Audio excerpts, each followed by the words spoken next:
Hello and welcome to biology पाठशाला। आज हम लोग क्लास 10th के फर्स्ट चैप्टर लाइफ प्रोसेसेस के बारे में डिस्कस करेंगे। हमने आपको बताया था कि लाइफ प्रोसेस जो होता है वो इसमें 4 चैप्टर इंक्लूड है, जिसमें पहला हम लोगों का न्यूट्रिशन होता है, उसके बाद रेस्पायरेशन है, उसके बाद ट्रांसपोर्टेशन है और लास्ट में हमारा एक्सक्रीशन है।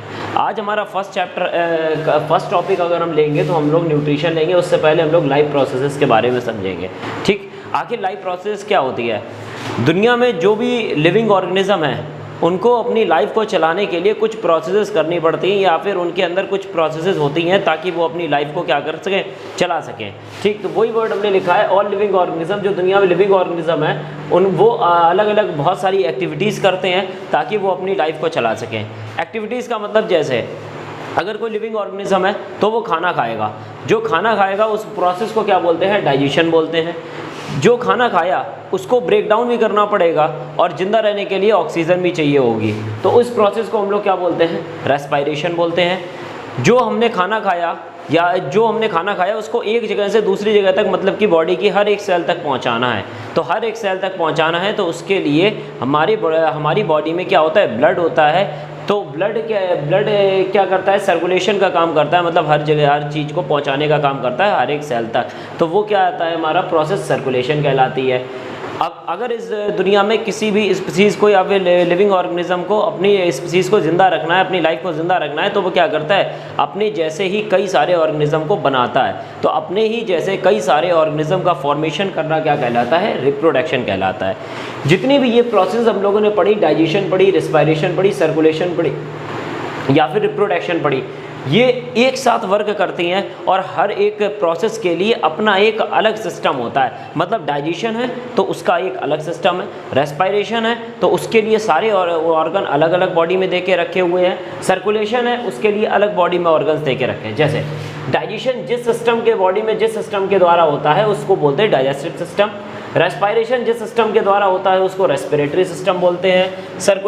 सर्कुलेशन जिसके द्वारा होता है उसको सर्कुलेटरी सिस्टम, और रिप्रोडक्शन जिसके द्वारा होता है उसको बोलते हैं रिप्रोडक्टिव सिस्टम। ये सारे जो सिस्टम्स हैं या हम बोलते हैं ये सारी प्रोसेसेस हैं, ये दोनों सारी प्रोसेस एक दूसरे से कैसे भी जुड़ी हुई होती हैं। जैसे हमने डाइजेशन में कोई भी फूड पार्टिकल को पाया और उस फूड पार्टिकल को अगर तोड़ना है तो हमें किस दूसरी प्रोसेस की ज़रूरत होती है जिसको क्या बोलते हैं? रेस्पायरेशन। अगर उसको तोड़ा गया है तो उससे एनर्जी मिलेगी, और यहाँ डाइजेशन से न्यूट्रिशन मिल रहा है और दोनों को हम लोगों को कहीं ना कहीं पहुँचाना है, तो उसके लिए हम लोगों को एक अलग चीज़ की ज़रूरत होगी। वो क्या होता है? सर्कुलेशन। तो इसके मतलब कि हर एक चीज़ एक दूसरे से क्या होती है? इंटरकनेक्ट होती है। तो all activities are interconnected to each other. ये सारी एक्टिविटीज़ जो होती हैं वो बॉडी के अंदर होती हैं, और सारी एक्टिविटीज़ को हम लोग एक साथ क्या बोलते हैं? मेटाबॉलिक एक्टिविटीज़ बोलते हैं। और ये प्रोसेस क्या कहलाती है? हमारी मेटाबॉलिज्म कहलाती है। ठीक, ये मेटाबॉलिक एक्टिविटीज़ जो प्रोसेस मेटाबॉलिज्म होती है, हम देखते हैं बॉडी के अंदर मेटाबॉलिज्म होने वाली जो होती हैं वो 2 टाइप में डिवाइड होती है। एक कैटाबॉलिज्म होता है, एक क्या होता है? एनाबॉलिज्म। मेटाबॉलिज्म, कैटाबॉलिज्म और एनाबॉलिज्म का कंबाइंड रूप होता है। अगर हम ये भी कह सकते हैं कि मेटाबॉलिज्म के अंतर्गत 2 खुद एक प्रोसेस होती है, एक कैटाबॉलिज्म, एक एनाबॉलिज्म। कैटाबॉलिज्म अगर हम लोग देखें, कैटाबॉलिज्म एक ऐसी प्रोसेस है जिसमें कि किसी भी चीज़ का क्या होता है? ब्रेक डाउन होता है। जबकि एनाबॉलिज्म में किसी भी चीज़ का क्या होता है? फॉर्मेशन होता है। जैसे यहाँ पर कोई एक बड़ा पार्टिकल है और ये जो होता है ब्रेक डाउन होगा, मतलब कितने 2 छोटे छोटे पार्टिकल्स में टूट जाएगा। जबकि एनाबॉलिज्म कैटाबॉलिज्म का जस्ट उल्टा होता है कि 2 पार्टिकल्स हैं उनको हम लोगों को जोड़ कर क्या बनाना है? एक बड़ा पार्टिकल बनाना है। जब कोई भी चीज़ ब्रेक डाउन होती है तो उससे हम लोगों को क्या मिलती है? एनर्जी मिलती है। लेकिन जब हमको 2 पार्टिकल्स को जोड़कर एक बड़ा पार्टिकल बनाना होता है तब हम लोगों को एनर्जी खुद देनी पड़ती है। ठीक, तो एनाबॉलिज्म में एनर्जी देनी पड़ती है हमको प्रोसेस कराने के लिए, जबकि कैटाबॉलिज्म में किसी भी ब्रेकडाउन से एनर्जी हमको मिलती है। कैटाबॉलिज्म का एग्जाम्पल क्या है? रेस्पायरेशन। जबकि एनाबॉलिज्म का एग्जाम्पल क्या है? फोटोसिंथेसिस। और ये दोनों ही क्या होती हैं? किसी भी एक लिविंग ऑर्गेनिज्म में होने वाली क्या होती हैं? मेटाबॉलिक एक्टिविटीज़ होती हैं। तो ये तो हम लोगों ने लाइफ प्रोसेसेस के एक अगर हम देखते हैं कि इंट्रोडक्शन के बारे में हम लोगों ने पढ़ा है। अब हम लोग इस चैप्टर के फर्स्ट टॉपिक के बारे में पढ़ते हैं जिसका नाम है न्यूट्रिशन।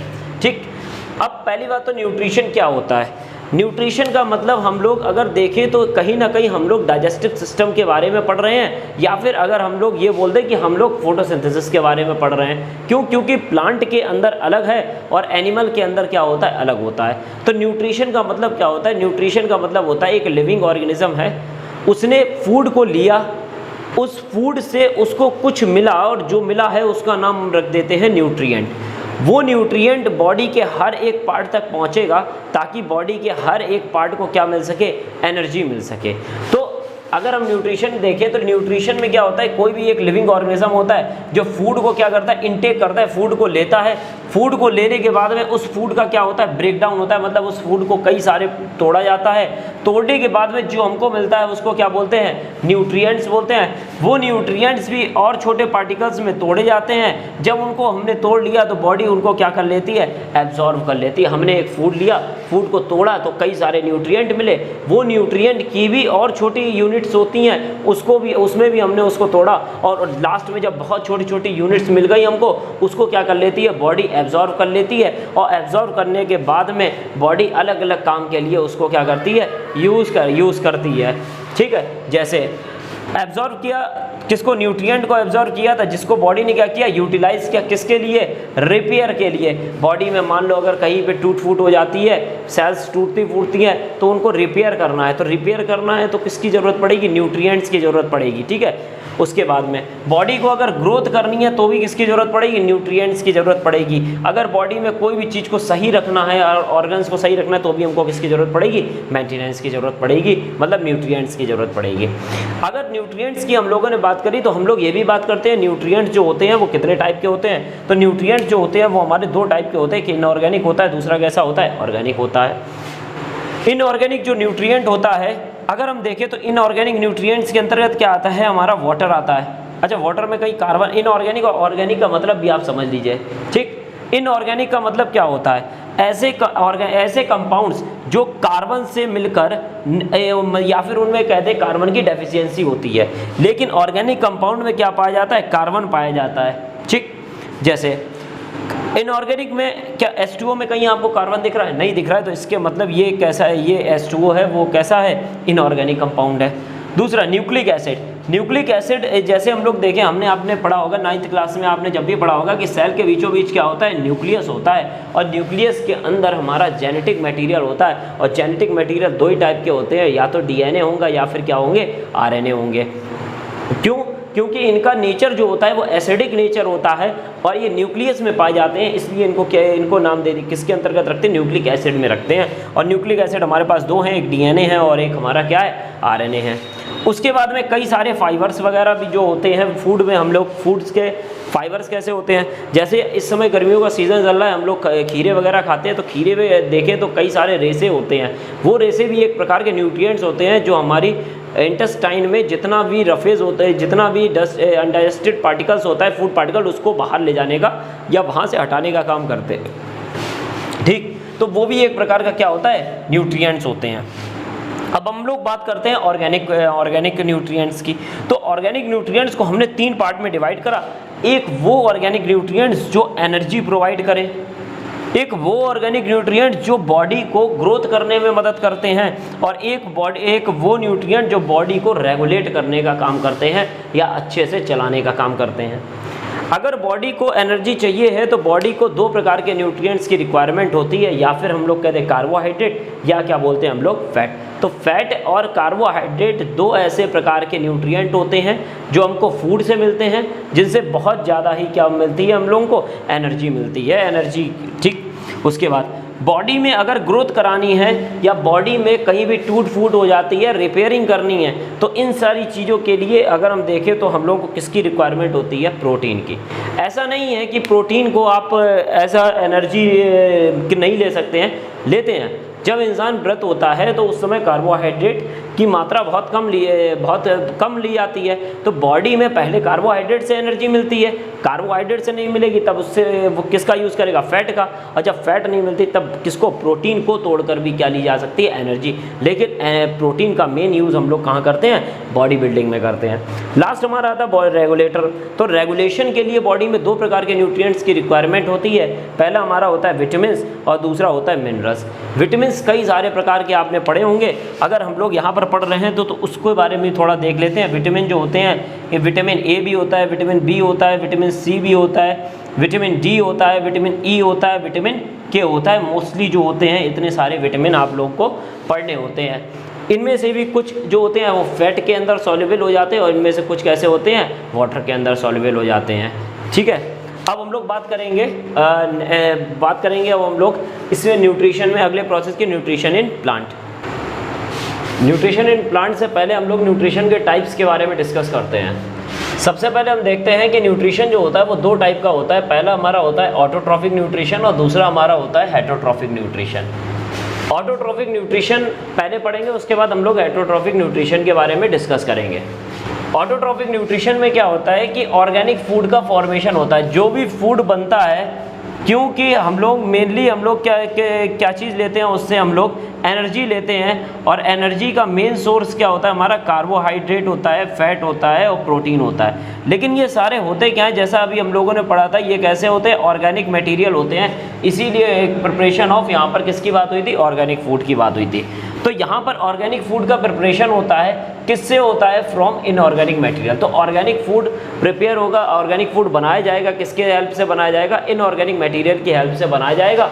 और किसके अंदर बनाया जाता है, ऑर्गेनिज्म। तो ऑर्गेनिज्म के अंदर बनने वाला जो ऑर्गेनिक फूड होता है, जो इनऑर्गेनिक मटेरियल से बनाया जाता है, यही प्रोसेस हमारी क्या कहलाती है, ऑटोट्रॉफिक न्यूट्रिशन।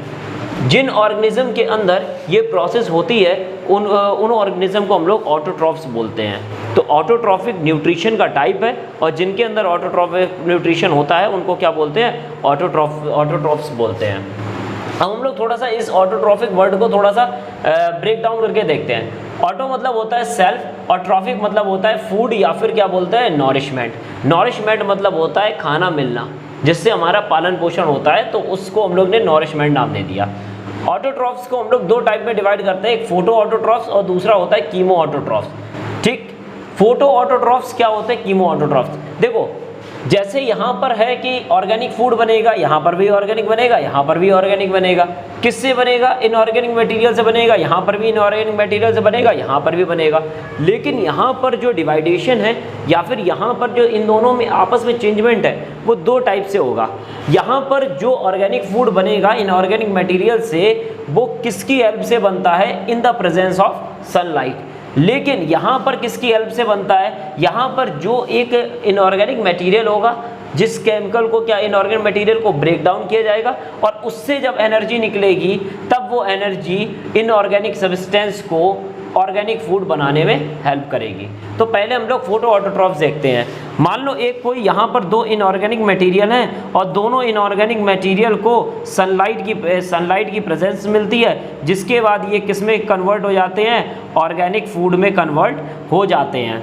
ठीक, उसके बाद ऑर्गेनिक, क्योंकि फोटो ऑटोट्रॉफ्स में सनलाइट का यूज़ होता है, इसलिए इस प्रोसेस से बनने वाला जो फूड होता है, और ये प्रोसेस हमारी क्या कहलाती है, फोटोसिंथेसिस कहलाती है। फोटोसिंथेसिस के एग्जाम्पल हमारे कौन कौन से हो गए, एल्गी हो गया, बैक्टीरिया हो गया, और क्या हो गया, प्लांट्स हो गए। जबकि कीमो ऑटोट्रॉफ्स में क्या होता है, इनऑर्गेनिक मटेरियल से ही हम लोगों का ऑर्गेनिक फूड बनेगा, लेकिन वहाँ इस फूड को बनने के लिए जो हमको एनर्जी की रिक्वायरमेंट होती है, वो केमिकल को तोड़ने से मिलती है। और ये इस तरीके से खाना बनाने की जो प्रोसेस होती है, उसको हम लोग क्या बोलते हैं, कीमोसिंथेसिस। कीमो मतलब chemical, in the presence of chemical, और सिंथेसिस मतलब बनना। तो केमिकल की प्रेजेंस में बनना कीमोसिंथेसिस कहलाता है। अब ये प्रोसेस किस किस में होती है, तो पर्पल सल्फर बैक्टीरिया होते हैं, नाइट्रोसोमोनास ये एक प्रकार के बैक्टीरिया होते हैं। इन सभी के अंदर कौन सी प्रोसेस होती है, कीमोसिंथेसिस होती है, और इन सबको क्या बोलते हैं हम लोग, कीमो ऑटोट्रॉफ्स बोलते हैं। देखो क्योंकि यहाँ पर ऑटोट्रॉफ्स, क्योंकि ऑटोट्रॉफ्स टाइप का न्यूट्रिशन है।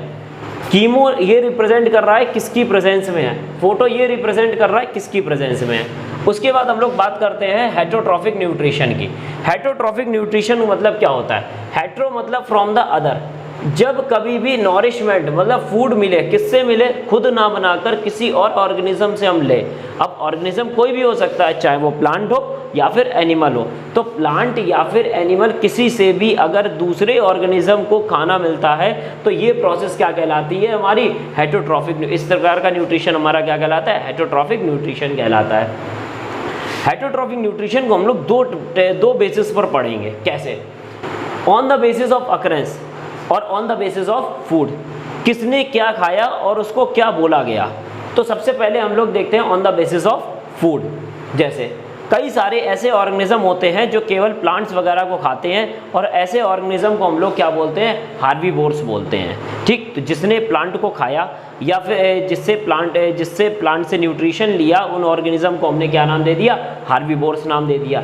बात करते हैं कार्निवोर्स, ऐसे ऑर्गेनिज्म जो किसी भी एनिमल को पकड़ते हैं, उसको मारते हैं और मारने के बाद में उसको खाते हैं, तो ऐसे ऑर्गेनिज्म को हम लोग क्या बोलते हैं, कार्निवोर्स बोलते हैं।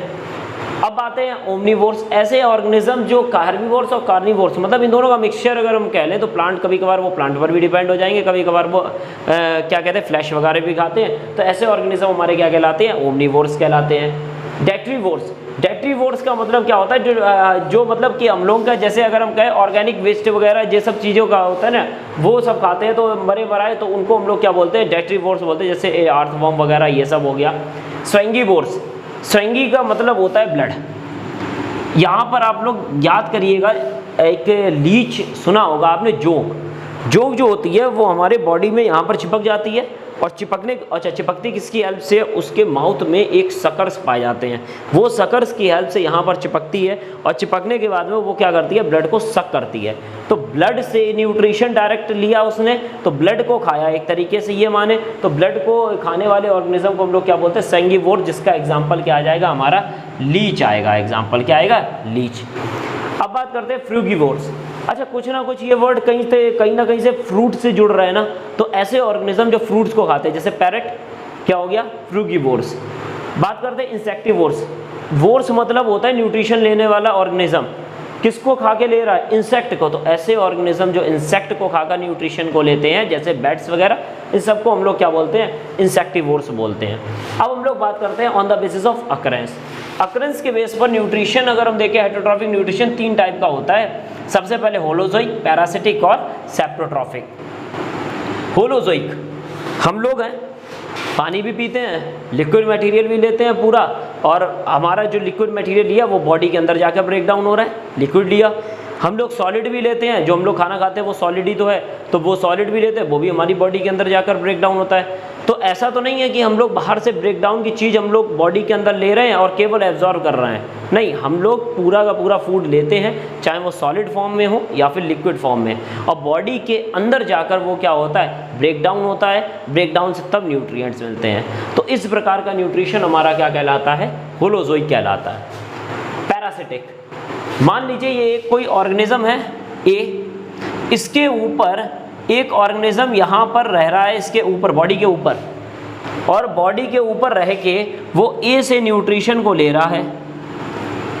ठीक, ये पहली कंडीशन हो गई। या फिर हम कह दें कि वो ए, जो बी ऑर्गेनिज्म है, वो ए के बॉडी के अंदर पहुँच गया और ए से ही क्या ले रहा है, न्यूट्रिशन ले रहा है।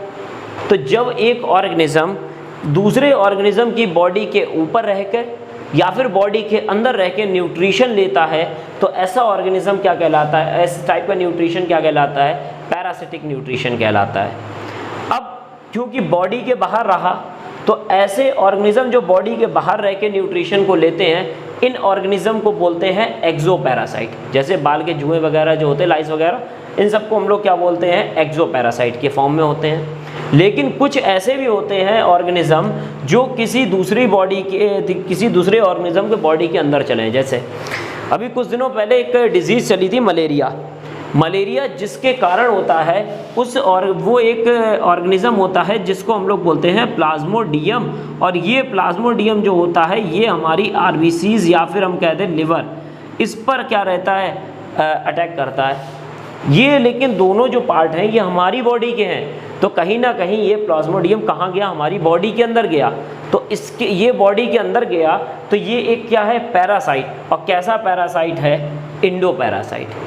अब एक चीज़ मैं आपको बताना भूल गया, अगर हमने मान लो बी को पैरासाइट बोल दिया और इसके द्वारा लेने गया न्यूट्रिशन हमने पैरासिटिक न्यूट्रिशन बोल दिया, तो ए को क्या बोलते हैं, तो जिसके ऊपर पैरासाइट रहता है उसको होस्ट बोला जाता है। अब लास्ट बात करते हैं सेप्रोट्रॉफिक। मान लीजिए हमने 2 टाइप ले लिए इसके, एक सेप्रोफिटिक है, एक सेप्रोजोइक है। इसी के थ्रू हम लोग इसको समझने की कोशिश करेंगे। एक पेड़ है और इस पेड़ से मान लीजिए इस पेड़ से क्या गिर गई, पत्तियां गिर गई, और पत्तियां क्योंकि जमीन पर गिरी हैं धीमे धीमे वो सड़े गलेंगी। ठीक, ये हमारा पहला हो गया। एक कोई ऑर्गेनिज्म है, एक कोई जीव है, मान लीजिए कोई भी जानवर है, वो जानवर की कैसे भी डेथ हो गई और डेथ होने के बाद में वो भी सड़े गलेगा, और सड़ाने गलाने का जो काम करते हैं वो डिकम्पोजर्स करते हैं। और कभी कभी हम देखते हैं सड़े गले से हम लोग ऑर्गेनिज्म से कोई स्कैवेंजर भी जो होते हैं वो भी उससे क्या करते हैं, स्कैवेंजर उससे न्यूट्रिशन को लेते हैं। लेकिन ये दोनों टाइप का जो न्यूट्रिशन, जो ऑर्गेनिज्म न्यूट्रिशन ले रहे हैं, ये कैसा कहलाएगा, सेप्रोट्रॉफिक कहलाएगा। कैसे? सेप्रो मतलब सड़ा गला, ऐसे ऑर्गेनिज्म जो मर गए हैं, डेड एंड डिके मतलब मर गए हैं और कैसे उनका वो सड़ने गलने वाले हैं। अगर वो प्लांट है तो ऐसा न्यूट्रिशन सेप्रोफिटिक कहलाएगा, और अगर यही सड़े गले एनिमल हैं तो हमारा क्या कहलाएगा, सेप्रोजोइक। तो कुल मिलाकर आप ये समझिए, डेड एंड डिकेइंग और ऑर्गेनिज्म से जो न्यूट्रिशन को लेते हैं, ऐसा न्यूट्रिशन हमारा क्या कहलाएगा, सेप्रोट्रॉफिक कहलाता है। और अगर सड़ा गला कोई प्लांट है तो ये न्यूट्रिशन सेप्रोफिटिक है, और सड़ा गला कोई एनिमल है तो ये क्या है, हमारा सेप्रोजोइक है। तो आज हम लोगों ने लाइफ प्रोसेसेस समझी, उसके बाद में हम लोगों ने न्यूट्रिशन क्या होता है, न्यूट्रिशन के कितने टाइप होते हैं, तो न्यूट्रिशन का हम लोगों ने बेसिक फिनोमेना समझा। कल हम नेक्स्ट लेक्चर में हम लोग न्यूट्रिशन इन प्लांट और न्यूट्रिशन इन एनिमल्स के बारे में डिस्कस करेंगे।